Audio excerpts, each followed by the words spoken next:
We just gonna kick it because that's what we do. We just kicking it. I see Cree over there looking. What you looking at, Cree? You can't. I can't hear you. You gotta say something. I can't hear you. Hey, Pooh, what's going on? All these gorgeous people, but I can't hear y'all. Lord, I can't hear him either. Can you hear me? I can hear you, but I Okay. can't hear Cree at all. Hold on, let me see. How smart it. Look, she done jumped off. Anyway, what's going on with you? You know what it is, Ken. Look. I'm always excited when I'm talking about money, saving money, saving money, doing stuff with money, all that other good stuff. I'm always excited because I love talking about us and wealth building and growing and in us just giving kind of like the blueprint on how to do it. You know what I mean? Yes. Yes. Yeah. So today, thank you. I'll stay crunk about it. Look, I love talking about it. So today I wanted to talk about the shopaholics of the world because some people like to eat, whenever they feel a certain way. Some people like to drink when they feel a certain way. But you have these special breed of people who just, whenever they feel a certain way, they go to the mall.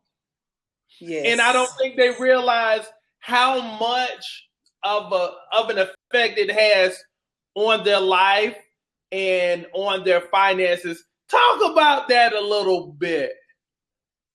The effect that it's having? Yes. It's getting them nowhere. Y'all hear me? Nowhere, Jesus. Nowhere. And nowhere. I raise my hands and confess I am a recovered shopaholic. See. So let me ask you this. When did you know that it was hurting you financially? When did it become a problem for you? When I moved to Atlanta back in 2002, and I was trying to get an apartment, and had a very challenging time because when I left school, University of South Carolina, I had a bunch of charge-offs and I had a bunch of collections on my account. So it was very difficult for me to even rent a nice apartment. Really? Yeah. So that's when I realized that I had some issues that I needed to take care of because all that stuff that I bought, I put it on charge cards because I couldn't afford my taste. I couldn't afford to spend all my cash, Right. So I charged it all. And when it came time for me to move forward just to get an apartment, I had a very difficult time renting an apartment. And it's not even talk about when I moved to try to buy a house. Yes. So, now let's talk about moving that money to the credit card. Now, what's the illusion there for a lot of people? Is it that, basically, is it because we have that I'll rob Peter to pay Paul mentality? Yes. You think if I can charge a $200 blouse that I like and I only have to pay $20 on it, who can't afford $20 a month? So it's the mindset that as long as I can make the payment, I'm okay. Okay. But you're not calculating how much that blouse really cost you over the long term. So long term. Yes. If I'm paying $20 long term, how much does that really cost you long term?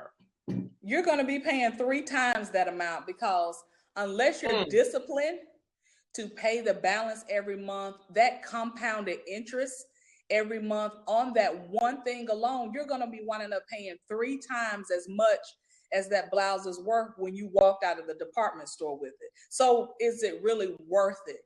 Because basically you're giving over your worth, your net worth over to that blouse.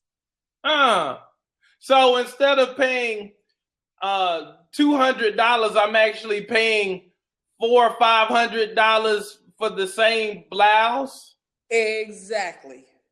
And it probably costs somebody else to make it for about $11 or $12. Bingo. Yes. Wow.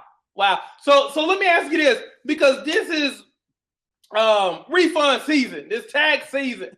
So for those people who like to spend, who like to splurge, who like to basically just, toss it into the wind, economically speaking, how can they save some of that money without just blowing it all? What are some tips that you can give a person who's, getting some money?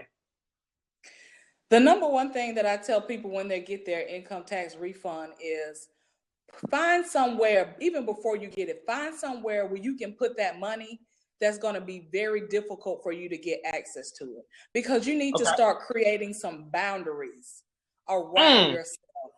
You need to start having some integrity with yourself, knowing that this can jumpstart me with having a savings plan. So it's not your primary bank and your checking account that money needs to go to, because most people e-file, right, and they give you options to have it where you want that money to be designated. So I recommend people that are getting, because I know a lot of people get thousands of dollars back, that they already have an account set up, like a money market account where you have to keep a certain balance in. Opening up a CD where you would be penalized if you would try to get it out. And if you're at the point you're ready to start investing, go ahead and get your Roth set up so you can have that money already designated, besides it just going in your checking account and you get ready to go buy all those tickets to this concert that's in approaching. Now let me ask you this, because we always talk about instant gratification. How do you stay away from the pitfalls of instant gratification? Going to go see Beyonce, buying that hoverboard. You said it. I didn't. I'm saying, you know me, I just call it as it is. How do you, because if you notice, and I don't think a lot of people notice, but when I say this, you're going to have an aha moment. Have you ever noticed that a lot of times Beyonce comes out with a big tour right after tax season or during tax season? You ever notice that? Yes.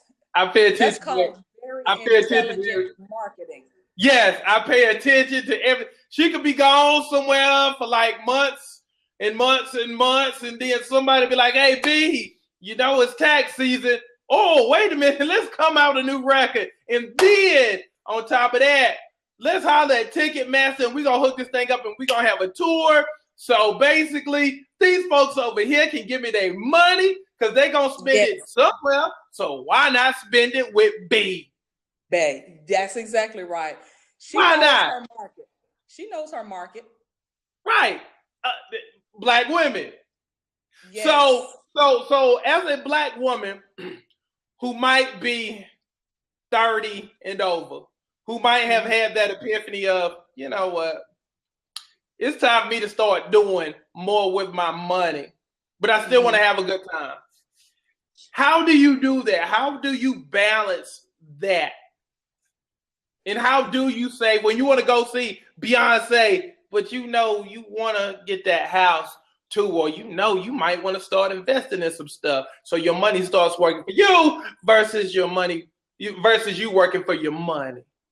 Exactly. And I think that's a great question, because I always send people back to, what is it that's important to you? What are your values? If you want to buy a house, you want to start investing, we have to start making adult decisions, bottom line. Right. We can't act like kids, and this is no offense to anybody, but this is how I have to talk to my clients.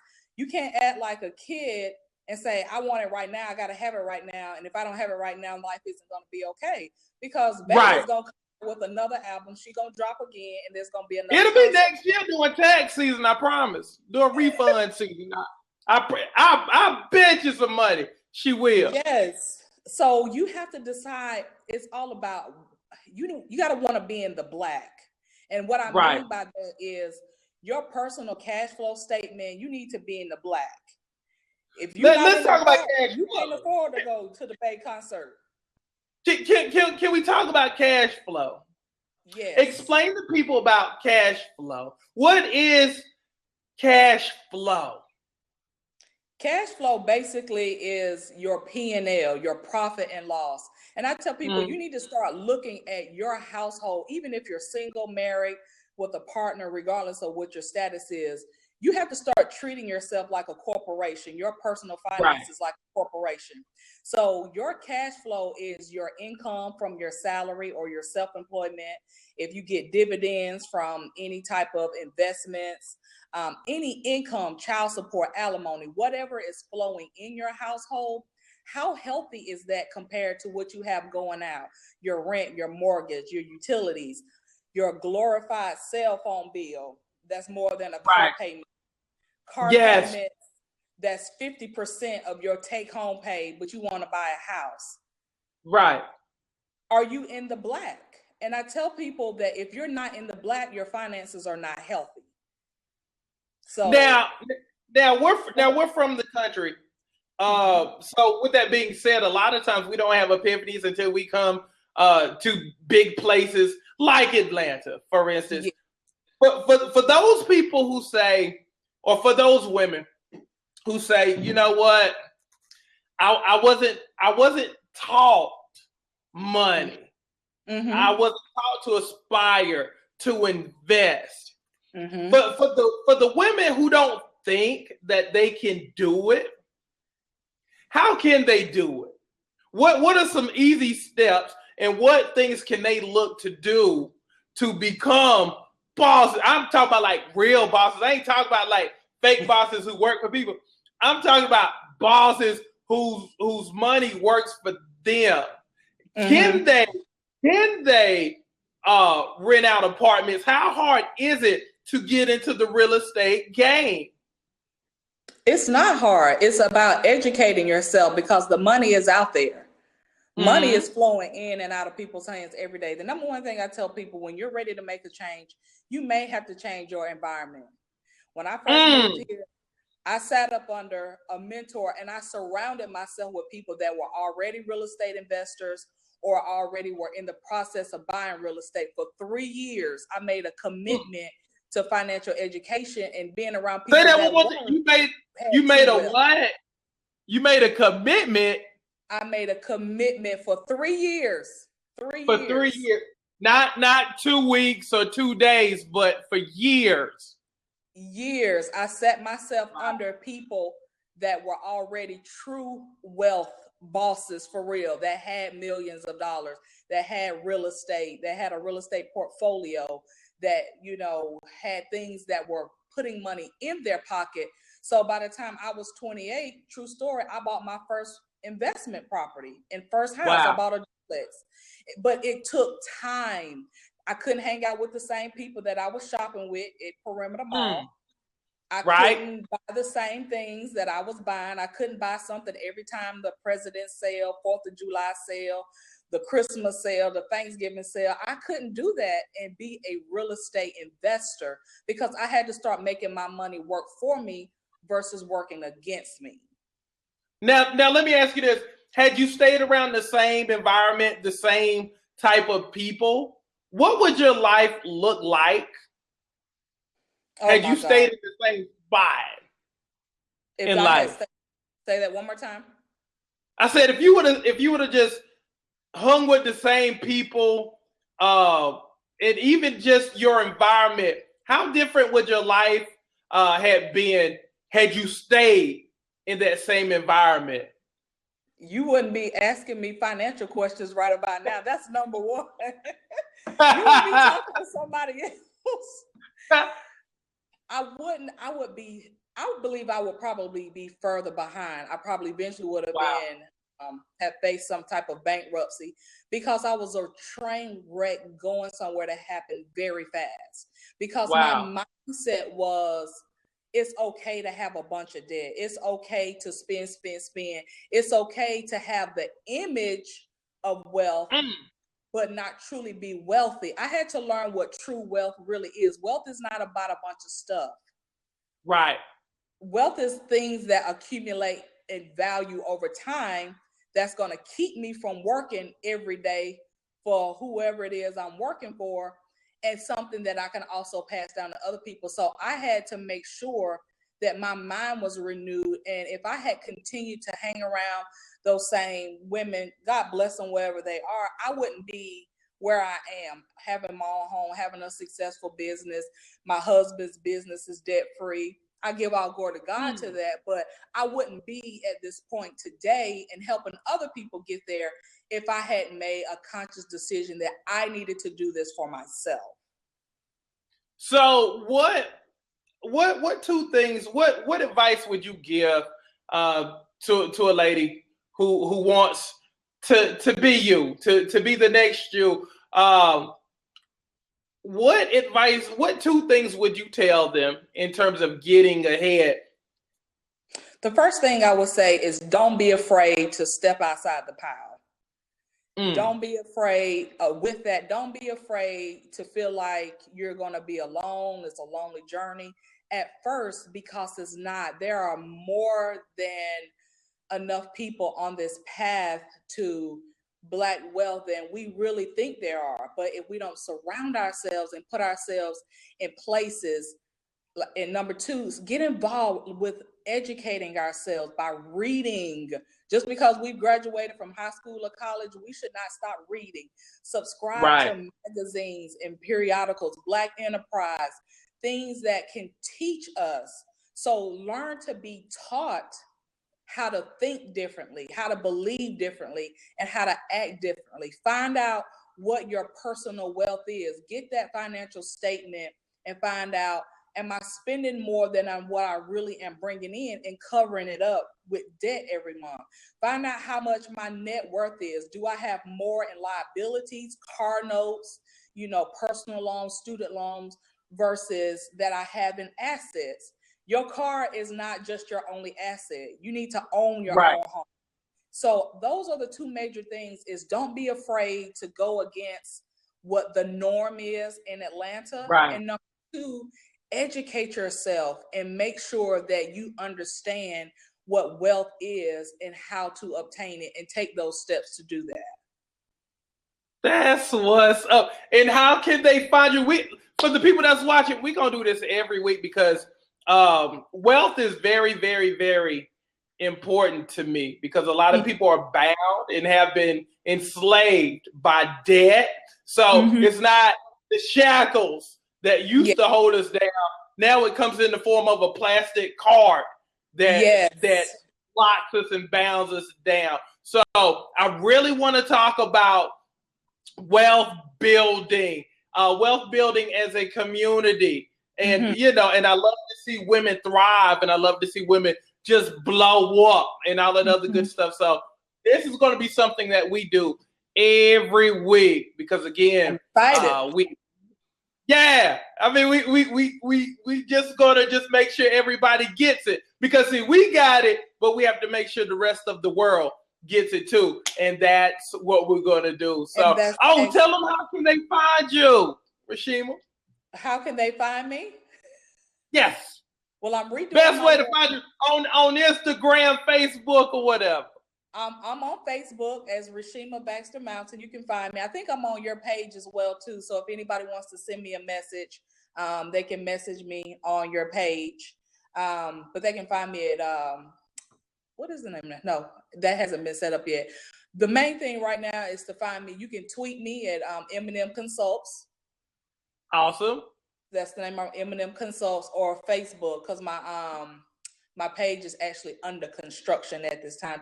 I love it.